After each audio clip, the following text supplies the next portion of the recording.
اور وہی ہے معبود برحق، آسمانوں میں بھی اور زمین میں بھی، وہ تمہارے پوشیدہ احوال کو بھی اور تمہارے ظاہر احوال کو بھی جانتا ہے، اور تم جو کچھ عمل کرتے ہو اس کو بھی جانتا ہے۔ اور ان کے پاس کوئی نشانی بھی ان کے رب کی نشانیوں میں سے نہیں آتی، مگر وہ اس سے اعراض ہی کرتے ہیں۔ انہوں نے اس سچی کتاب کو بھی جھٹلایا جبکہ وہ ان کے پاس پہنچی، سو جلد یہی ان کو خبر مل جائے گی اس چیز کی جس کے ساتھ یہ لوگ استہزا کیا کرتے تھے۔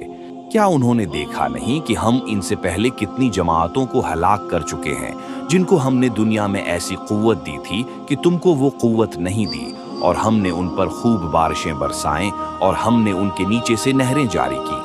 پھر ہم نے ان کو ان کے گناہوں کے سبب ہلاک کر ڈالا اور ان کے بعد دوسری جماعتوں کو پیدا کر دیا۔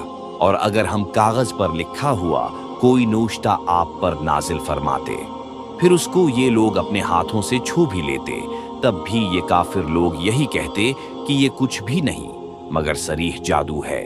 اور یہ لوگ یوں کہتے ہیں کہ ان کے پاس کوئی فرشتہ کیوں نہیں اتارا گیا، اور اگر ہم کوئی فرشتہ بھیج دیتے تو سارا قصہ ہی ختم ہو جاتا، پھر ان کو ذرا مہلت نہ دی جاتی۔ اور اگر ہم اس کو فرشتہ تجویز کرتے تو ہم اس کو آدمی ہی بناتے، اور ہمارے اس فعل سے پھر ان پر وہی اشکال ہوتا جو اب اشکال کر رہے ہیں۔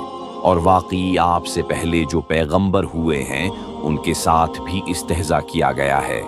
پھر جن لوگوں نے ان سے مذاق کیا تھا ان کو اس عذاب نے آ گھیرا جس کا تمسخر اڑاتے تھے۔ آپ فرما دیجئے کہ ذرا زمین میں چلو پھرو، پھر دیکھ لو کہ تکذیب کرنے والوں کا کیا انجام ہوا۔